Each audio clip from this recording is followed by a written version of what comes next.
Bernard Capras, nous voici réunis aujourd'hui en ce jour de gloire que le Seigneur a bien voulu nous accorder pour traiter de votre troisième roman qui s'intitule Le Testament inattendu. Ah, il était donc si inattendu que ça. Bon, est-ce que c'est la suite du Cahier orange?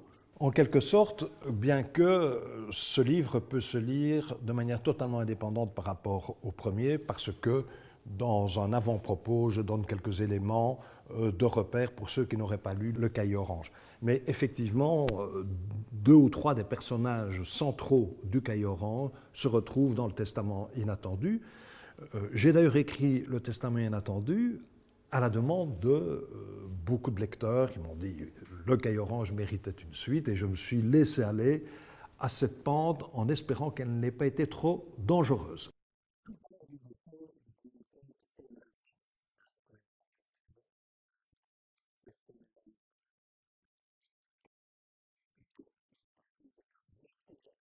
Alors, le comte Émeric d'Outremont est un personnage que j'affectionne particulièrement. Qui est-il? C'est un aristocrate fortuné, flamboyant, par ailleurs homosexuel, qui ne cache pas sa sexualité, aux grandes dames d'ailleurs du milieu dans lequel il a l'habitude de se mouvoir, donc l'aristocratie. Il faut savoir qu'on est tout de même dans les années 40 au moment du Cahier orange. Voilà donc le personnage en quelques traits. Il va jouer un rôle capital dans le Cahier orange parce que, comme il est résistant, qu'il a énormément d'influence, il va pouvoir sauver en quelque sorte l'héroïne du Cahier orange, qui s'appelle Olga, et lui permettre de tracer un destin totalement nouveau. Voilà donc qui est le personnage Émeric d'Outremont, qui décède effectivement au début de l'histoire du Testament inattendu. C'est embêtant qu'il décède, parce qu'il n'a pas d'héritier. Alors, je crois qu'on a compris pourquoi il n'en avait pas. Il n'a pas souhaité, en tout cas. Il n'a pas souhaité. Et quand je dis qu'il n'a pas d'héritier, ça ne veut pas dire qu'il n'y a pas des héritiers qui n'attendent qu'une chose, c'est qu'ils trépassent. Qui sont-ils? Alors, effectivement, il a 2 neveux et une nièce, qui sont les enfants d'un de ses frères également décédé, qui s'appelle Léopold. Et les 2 frères vont se lancer dans un projet immobilier en Ardennes, un village de vacances, qui doit se construire sur leur terre, et ce projet ne se passe pas bien. Ils ont donc besoin d'argent. Ils rencontrent une banque ici, à Bruxelles, une banque d'affaires, à l'avenue de Tervuren, qui, pour simplifier les choses, va leur dire « écoutez, non, pas pour le moment, ce n'est pas possible, il y a trop de contentieux, etc. » Au moment où ce refus intervient, un des 2 neveux reçoit un message lui annonçant qu'Émeric d'Outremont vient de mourir, et pour eux, c'est le sauvetage immédiat. Ils se disent, nous sommes d'office les héritiers, on va hériter d'une grosse fortune, et donc on va pouvoir mener ce projet à bien. Et d'ailleurs, ils sont sur l'avenue de Tervuren, et je dis, ils ont dû se retenir pour ne pas danser de joie. Il y a aussi une nièce. Ah non, pas elle. Ah, une communiste. Alors, non. elle, c'est le mouton noir de la famille, parce qu'elle est communiste, et donc en rupture avec son milieu, encore que le comte Émeric d'Outremont a pour elle beaucoup d'affection. Voilà donc les neveux et nièces qui sont censés hériter d'Émeric d'Outremont.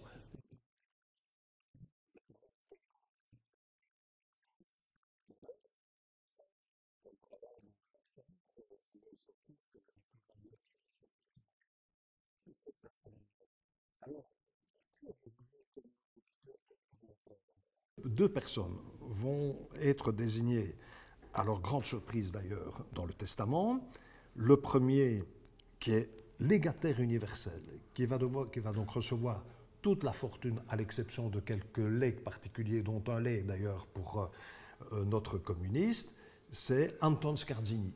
donc le personnage, un des personnages centraux du cahier orange, et l'exécuteur testamentaire, qui sera en fait une exécutrice, s'appelle Diane Capon, qui connaît très bien Anton Scarzini. Elle était déjà dans le cahier orange Elle aussi. était dans le cahier orange également.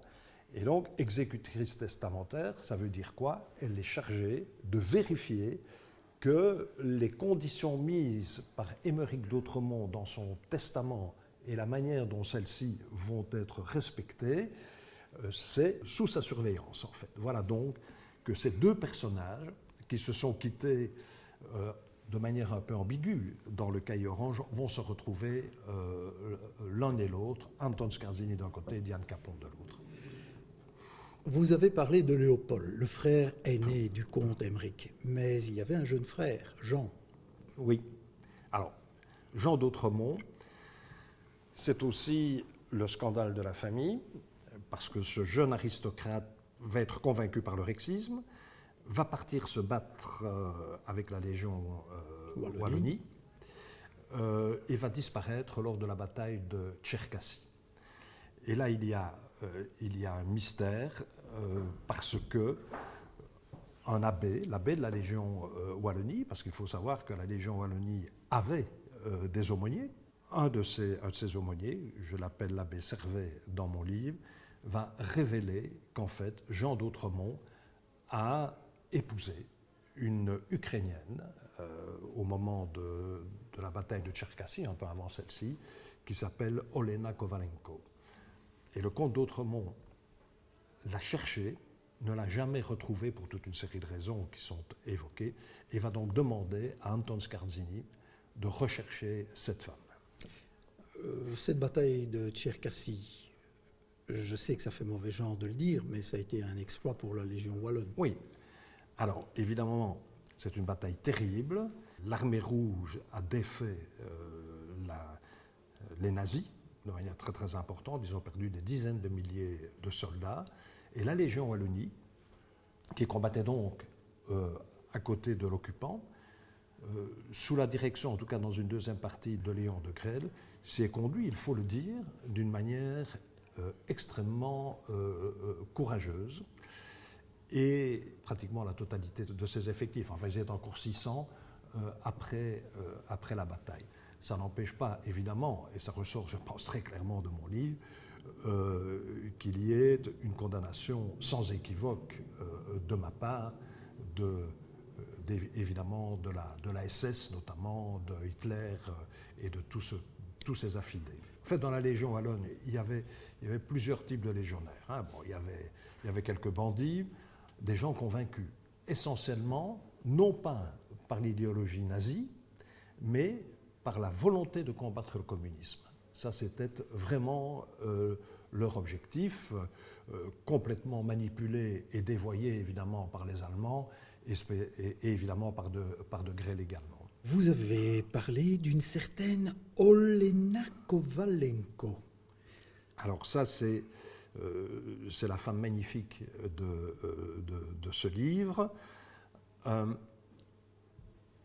Elle sera retrouvée, je n'en fais d'ailleurs pas mystère, j'y arrive très vite, et on va la suivre au travers de son récit dans le parcours incroyable qui a été le sien, puisqu'elle a été arrêtée par l'armée rouge, elle a été envoyée au goulag, et là toute une affaire va se dérouler. Je n'en dirai pas plus parce que sinon je vais dévoiler trop le roman, mais donc vont se mêler dans cette histoire à la fois celle d'Olena et d'autres personnages qu'elle fera découvrir, celle des héritiers dont on a parlé, qui vont aller de catastrophe en catastrophe, d'autant que l'un d'entre eux se conduit de manière particulièrement odieuse, et celle aussi de ce couple Anton Scarzini et Diane Capon, dont on se demande si oui ou non ils finiront par découvrir l'amour qu'ils éprouvent l'un pour l'autre. Donc dans ce livre, se mêlent aussi énormément de sentiments amoureux, avec des thèmes filiales aussi. Et filiales, voilà, avec des thèmes que j'ai déjà abordés dans mes 2 livres précédents, l'amour filial, qui est très fort, l'amour maternel, qui l'est encore davantage, les amours d'un couple qui vont se réaliser, et puis l'amour de ceux qui ont d'un homosexuel, par exemple. Comment est-ce que tout cela peut s'agencer? Tous ces destins se croisent dans mon livre, avec une autre caractéristique, c'est que derrière les apparences des personnages se cache en fait leur véritable personnalité et leur réalité. Et celle-ci se dévoile au fil de l'ouvrage. J'y évoque encore des thèmes que j'ai déjà relevés dans mes livres précédents, le rôle incroyable de l'argent, parfois pour le bien, souvent pour le pire. J'en arrive presque à la conclusion que dès lors que vous avez les moyens, vous pouvez assouvir beaucoup de vos objectifs, y compris ceux qui sont détestables. Il y a le thème de la vengeance aussi. Et puis, il y a un thème que j'aborde particulièrement dans ce livre parce que je le souhaitais. J'y laisse transparaître, je pense, ma détestation des idéologies. L'idéologie nazie, évidemment, le stalinisme, dans tout ce qu'il a eu d'horrible. Je suis vacciné, en fait, contre les idéologies, et mon vaccin, c'est l'histoire. Lorsque vous êtes dans ce schéma de pensée, vous êtes prêt à tout, puisque vous êtes le détenteur de la vérité. Dans ce livre, je dénonce, évidemment, de manière romancée, mais en me fondant sur une documentation très solide, sur ce que l'idéologie, en l'occurrence le stalinisme, a eu d'épouvantable. Une petite question pour la route, la petite dernière. Y aura-t-il une suite où l'on va retrouver Anton? Et peut-être qu'enfin on le verra convoler en juste noces ou autre chose, enfin. C'est une question compliquée pour moi. Je ne veux pas m'enfermer dans un seul type de personnage ou de roman. Je suis en train d'écrire un autre livre pour le moment. Je l'écris à la première personne et je vais sortir de cette épure qui pourtant m'a tenu beaucoup à cœur de femmes exceptionnelles. Parce que dans mes 3 livres, les femmes ont un rôle capital, un rôle, je vais dire, très très souvent, pour ne pas dire toujours, exemplaire. Et donc, il est temps que je m'écarte de ce schéma qui m'a beaucoup nourri pour aborder d'autres thèmes, avec peut-être cette fois-ci l'une ou l'autre femme moins sympathique. Mon Dieu, ne me dites pas ça. Merci beaucoup et à très bientôt. Merci, pour de nouvelles Antonio. aventures. Merci beaucoup.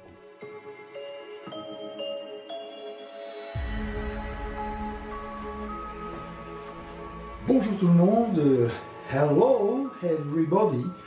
J'ai besoin de vous parce que je viens de créer une toute nouvelle chaîne destinée à parler de littérature, mais littérature au sens très large, c'est-à-dire qu'il ne sera pas seulement question de littérature blanche ou noire, mais il sera aussi question de nouvelles, il sera question de bande dessinée, il sera question éventuellement d'essais, tout ce qui touche au livre et qui me parle, que j'aime, que j'apprécie, mais que d'autres aussi, vous peut-être, aimeraient également présenter devant ma caméra à un public venu nombreux du monde entier pour savoir ce qu'il pourrait bien lire si vous ne savez pas trop à quoi vous intéresser.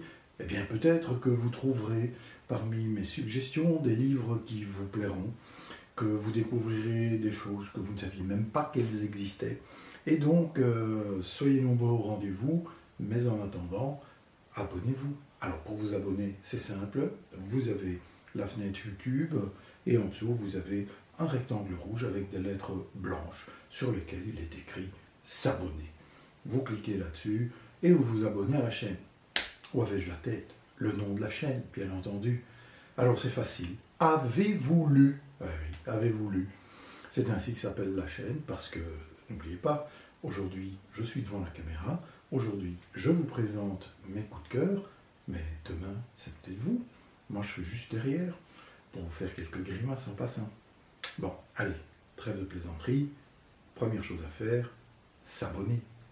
Merci. Ah oui, si vous aimez, mettez un pouce en l'air. Si vous n'aimez, vous aimerez, c'est sûr et certain. Allez, ciao, merci.